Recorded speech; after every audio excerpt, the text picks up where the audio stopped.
عن التوكسيك ريليشن شيبس او العلاقات السامه او العلاقات اللي هي فيها شويه ايموشنال ابيوز. نستخدم تيرم توكسيك ريليشن شيبس ده كتير قوي، بس مش بنبقى فاهمين قوي معناه. اوقات احنا كمان بنبقى توكسيك مع الناس اللي احنا بنتعامل معاهم. التوكسيك ريليشن شيب الميجر كاركترستيك بتاعتها هي انه في حد بيدي وحد بياخد. لو انا حد في الريسيفنج اند اوف توكسيك ريليشن شيب ومرتبطه بحد هو از توكسيك، ده معناه انه انا مش عارفه انول رضاه ابدا مهما عملت.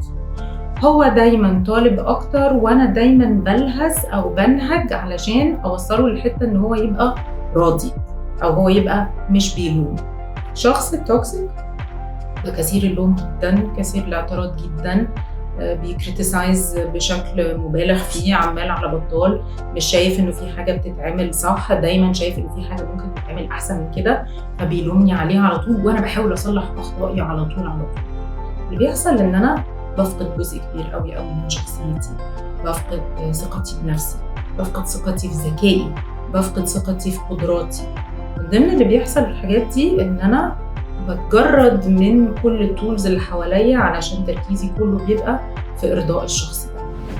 انا بعرف ازاي ان انا في توكسيك ريليشن شيب لما ابتدي اكذب كتير جدا علشان اتفادى اللوم. في فرق ما بين ان احنا بنحب بعض فانا بعمل اللي انا اقدر عليه علشان ارضيك وعشان اريحك وانت بتعمل شرحه، او انا بعمل اللي انا اقدر عليه عشان ارضيك واريحك ونور رضاك فتحبيني. فرق ما بين انت اوريدي بتحبيني فانا بعمل كده علشان انا عايزاك تبقى مبسوط، او انا بحاول اكسب حبك فانا على طول بحارب مع نفسي علشان اكسب مشاعرك واكسب ودك واكسب ان انت تبقى راضي عني انا صغير. عشان اعمل كده لما اوصل المرحله دي بكذب كتير قوي، بخبي عليك حاجات كتير قوي. خدوا بالكم التوكسيك ريليشن شيبس مش بس مع البارتنر، يعني ممكن يبقى في توكسيك ريليشن مع صاحبتي انه هي بتغير مثلا من علاقتي باي حد تاني فما بقولهاش ان انا خرجت مع حد تاني. لما الاقي نفسي بكذب كتير قوي، لما الاقي نفسي بكذب على اولادي، لما الاقي نفسي بكذب على جوزي، على البارتنر بتاعي، على صاحبتي، على اهلي، يبقى انا في توكسيك ريليشن شيب مش قادره اكون نفسي فيها علشان ما نولش اللوم، بالعكس عشان انول الرضا. في جزئيه ما كانش فيها لسه هي الايموشنال ابيوز اللي هو الاستغلال العاطفي.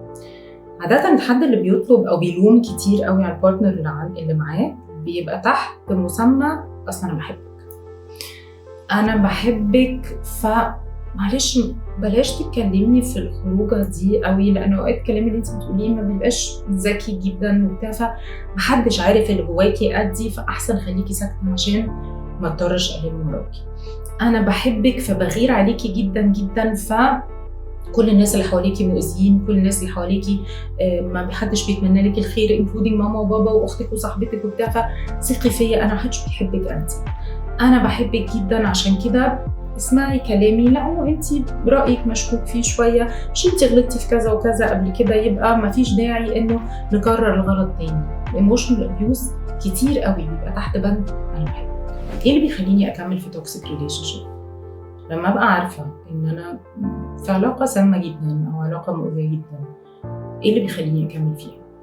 في نظريه اسمها نظريه التوريط او entrapment theory، ان انا ببقى مستنيه الحاله الاولانيه اللي كانت موجوده انها ترجع تاني، فببقى مقتنعه او بقنع نفسي فكره انه يمكن انا لو عملت له كذا كذا كذا، الحاجه اللي هو طالبها، الاكل اللي هو طالبه، ان انا اتكلمت بالطريقه اللي هو طالبها، ان انا لبست بالطريقه اللي ان انا ما خرجتش، او ان انا خرجت، او ان انا خدت بالي من الناس، يمكن لو عملت كذا، يمكن لو اتكلمت بالطريقه الفلانيه يبقى هيرجع تاني للحاله الاولانيه اللي كانت فيها حاله حب فظيعه جدا.